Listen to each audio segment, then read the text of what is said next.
Bismillahirrahmanirrahim. Tabarakalladzi nazzalal furqana ala 'abdihi liyakuna lil 'alamin nadhira. Allahumma shalli wa sallim ala sayyidina Maulana Muhammadin wa ala alihi wa sahbihi asma'in nama ba'du. Yang sangat saya hormati juga kita hormati bersama wonten Bapak Profesor Dr. Quraish Shihab, wonten Habib Ali bin Ibrahim, Habib Husain bin Ibrahim, beberapa pengurus PSG maupun Baitul Quran, semua ada Ustadz Arifin, Ustadz Ali, semua yang saya hormati, para hadirin yang saya hormati, juga semua demonstran ini yang saya hormati. Saya ini kata orang banyak itu punya fan banyak, sebetulnya ini korban orang banyak. Karena ngaji Quran itu sulit, mereka nggak mau ngaji. Pasrah sama Pak Quraish, pasrah sama Gus Bak, terima mateng gitu. Jadi ini kenakalannya muhibbin. Dulu korban seperti ini juga Rasulullah SAW. Itu kalau sahabat ingin masuk surga, itu ya gak suka ngamal yang berat-berat juga gak suka. Minta saja ke Rasulullah, ya Rasulullah saya minta satu hal. Apa? As'aluka murafaqataka fil jannah. Saya minta supaya jadi teman engkau di apa? Surga.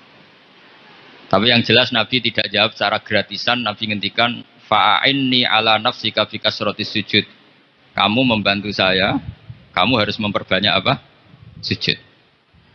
Jadi kalau ada kiai dimintai saya ingin di surga sama engkau kiai, itu enggak boleh gratisan, harus fa'inni ala nafsika fi kasratis sujud.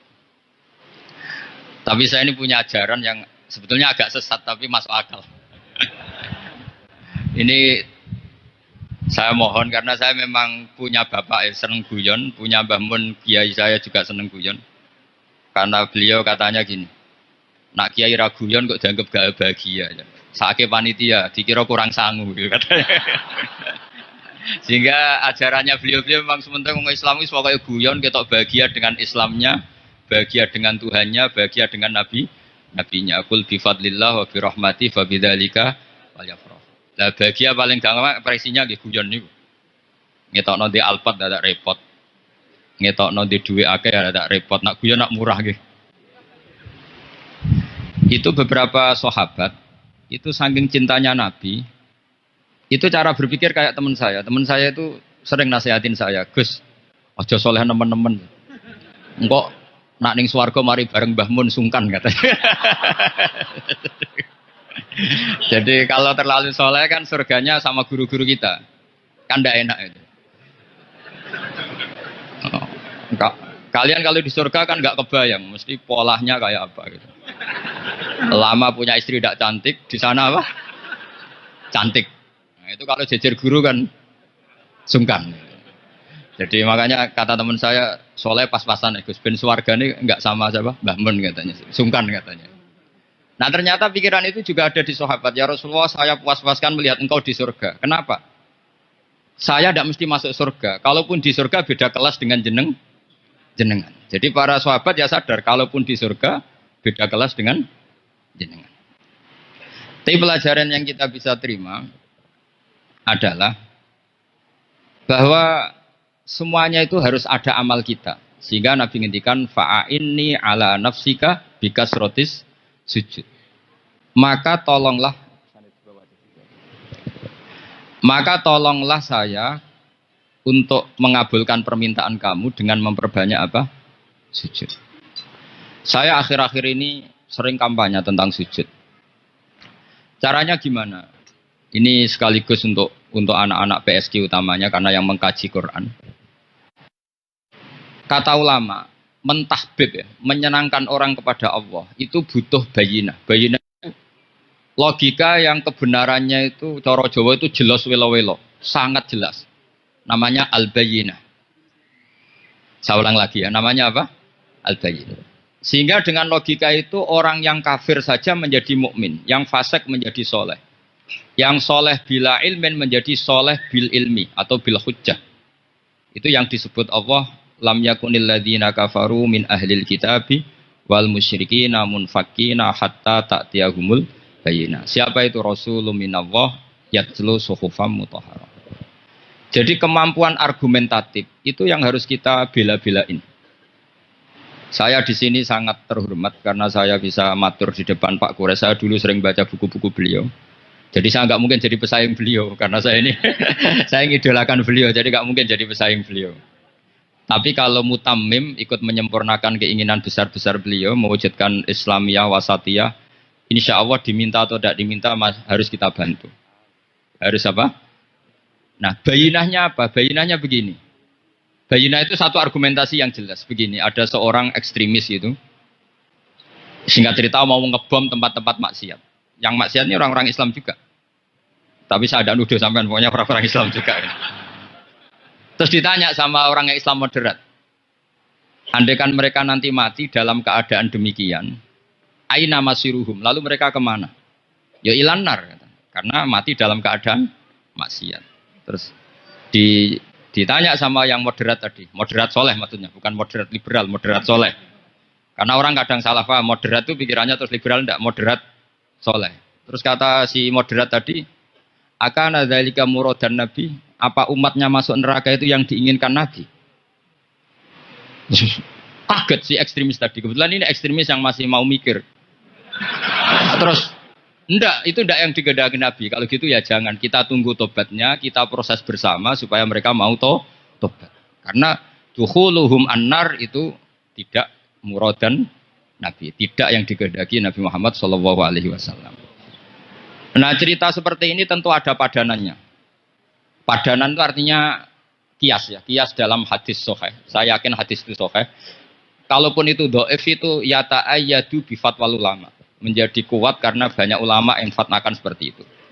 Saya pastikan itu diriwayatkan Qadhi Iyad dalam kitab Asy-Syifa, juga diriwayatkan Ihya, juga diriwayatkan di Hayatus Sahabah.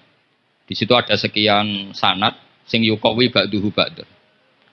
Kenapa ini saya utarakan? Karena di kota itu sanggeran wong hadis itu takokno sahih ta ora. Kadang sing takok ya ndak paham itu.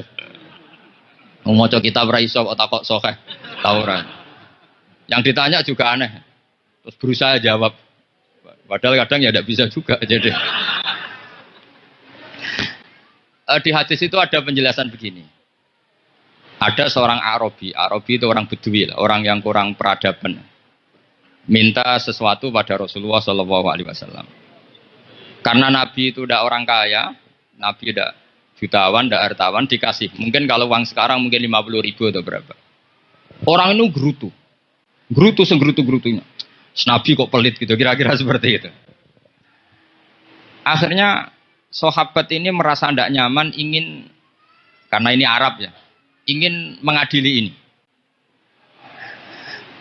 Saya membahasakan mengadili itu ya ada Arabnya, karena kadang ada riwayat misalnya fahamma ayyadribuhu, nanti juga repot, ayat tuluhu juga repot. Makanya kalau ke Jawa itu kadang maknani bahasa Arab itu bingung.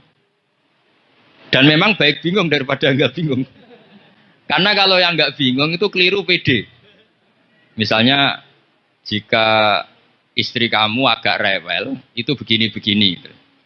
Terus ada kalimat wadribuhun, maka pukullah.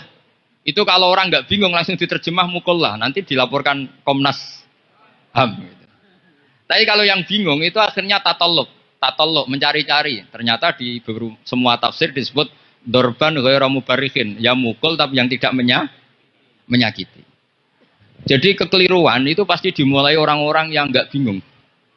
Jadi ilmunya enggak cukup, akhirnya enggak bingung. Bingung itu penting. Loh betul. Enggak ada orang alim kecuali dari bingung. Karena orang alim itu enggak bisa pede. Karena referensinya banyak, kemungkinannya banyak. Sehingga mesti pikiran pertama kalau ada lafadz ini maknawi apa lafzi. Ini mahmul apa enggak? Ini mansuh enggak? Ini muqayyad mutlak enggak? Ini sekaligus jadi pusat studi Quran jadi supaya teman-teman memang seperti itu. Kata wadribuhun maka pukullah. Saya masih ingat betul. Ketika Pak Quraisyab nulis di Membumikan Al-Quran tentang alak. Itu kalau orang ahli embriologi di mana nih alak segumpal darah itu mesti tertawa-tawa karena nggak ada dalam proses embriologi orang lewat proses segumpal apa? Tapi kalau alak itu madatul kalimah dari kata aliko ya'liku alakon sesuatu yang menempel. Jadi zigot yang berhasil menempel di dinding rahim itu yang jadi anak. Itu ya normal saja, memang itu terjadi. Ya barokahnya bingung tadi.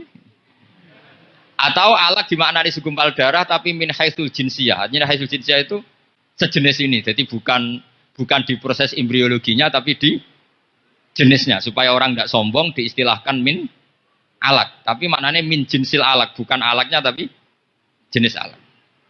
Itu kayak Abu Bakar. Abu Bakar itu kalau sedang bully manusia yang sombong-sombong itu. Kamu kok sombong? Kamu itu keluar min makhrojil boli marroten. Gitu. Gitu. Supaya orang tidak sombong itu disilakan manusia itu yakhruju min makhrajil bauli apa? Marroten. Kan kamu keluar dari makhrajil bauli berapa? 2 kali kan? Minar rojul lewat penis terus nanti lahir juga lewat min makhrajil baul. Jadi untuk mengadili manusia supaya tidak sombong diistilahkan keluar min makhrajil baul marroten. Nah mungkin alak kalau maknanya segumpal darah itu maknanya jenisnya seperti ini. Kenapa kamu sombong? Jangan digugat tentang itu proses embriologi. Kalau itu tidak ngalami itu. Jadi akhirnya barokahnya bingung itu alak dari proses embriologi maknanya apa? Aliko ya aliku alakon sesuatu yang nama nempel yang sukses nempel di dinding rahim. Tapi dari segi jenis mendidik tawadu, mendidik khafdul janah lil mukminin, mendidik Adul wal ingkisar, rasa hina. Nah, itu dengan makna tadi. Saya teruskan. Si Arabi tadi karena dikasih 50.000 gerutu. Gerutu terus akhirnya Nabi memanggil Arabi tadi. Karena mau dipukulin sama sahabat. Gak tahu mau dipukulin atau mau dibunuh. Gak tahu pokoknya dikerasin tadi. Makanya gak usah diterjemah. Kalau diterjemah nanti jadi bingung. Terus akhirnya dibawa sama Nabi, diajak masuk. Dikasih banyak sama Nabi. Kasih banyak, ditanya sama Rasulullah. Kamu sudah puas ya Arabi? Sudah ya Rasulullah. Hebatnya Nabi apa? Kamu harus menjelaskan ke semua sahabat saya kalau kamu sudah puas. Karena tadi kamu ngomong yang bikin sahabat saya dongkol. Terus sekarang harus mengkonfirmasi. Ya Rasulullah. Di depan umum juga Nabi ikut. Ini Arabi tadi minta saya tak tambah terus dia puas. Ahakada ya Arabiyu. Naam ya Rasulullah, fajazakallahu min khairin wa asyiratin. Dia tegas, naam ya Rasulullah. Nah, pelajaran dari hadis ini adalah kalimat ini. Ini harus diingat-ingat. Setelah Arabi tadi puas, sahabat juga tahu apa pernyataan puasnya Arabi tadi. Nabi ngetikan begini. Masalu hadza, perumpamaan orang ini dan saya itu seperti orang yang punya unta atau sapi atau kambing yang syarodat, yang liar. Fattaba'ahan nasu. Kemudian orang-orang ikut membantu nangkat. Falam yaziduha illa nufuran. Bantuan manusia-manusia ini malah tambah lari karena ini semua orang ini asing. Bagi unta ini kan asing, yang enggak asing kan hanya pemiliknya. Nah, terus kata si pemilik unta tadi, khallu baini wa baina naqati. Sudah saya tidak usah dibantu. Fa ana arfaku biasa lebih sayang kepada unta saya. Orang nggak ikut bantu semua, terus kemudian unta itu dipanggil, fa'akhoda minkum amil ardi, kira-kira diambilkan rumput, terus unta itu mau, nurut. Intinya apa? Kalau orang nggak bakat kiai, nggak bakat dai ilallah, kok ngajak-ngajak Islam itu falam yaziduha ila nufuron, kira-kira gitu. Karena lebih banyak emosinya ketimbang teknik proses tadrijinya, tasreknya. Akhirnya itu jadi pelajaran ke kita. Pelajaran kedua, Rasulullah ngendikan begini. Andai kan kamu membunuh si Arabi tadi, bahasanya yang membunuh. Kalau ini tak terjemah nggak apa-apa, wong andaikan saja. Andai kan kamu membunuh si Arabi tadi dalam keadaan membenci saya, yaitu ngomentari Nabi adalah kikir, maka dakhalan nar. Orang ini akan masuk neraka karena dia mati dalam keadaan sakhitan dan Nabi SAW. Dia mati berstatus benci kanjeng. Tapi uniknya dalam Islam segampang itu. Ketika si Arabi tadi mencintai Nabi itu karena dibayar, karena diservis. Dan itu cukup loh dalam Islam itu. Mencintainya Nabi itu karena dikasih uang lagi. Akhirnya dia senang Nabi meskipun karena dikasih uang. Tapi jangan diteruskan, setelah senang Nabi dibunuh masuk surga, ya tidak usah gitu. Nanti jadi repot.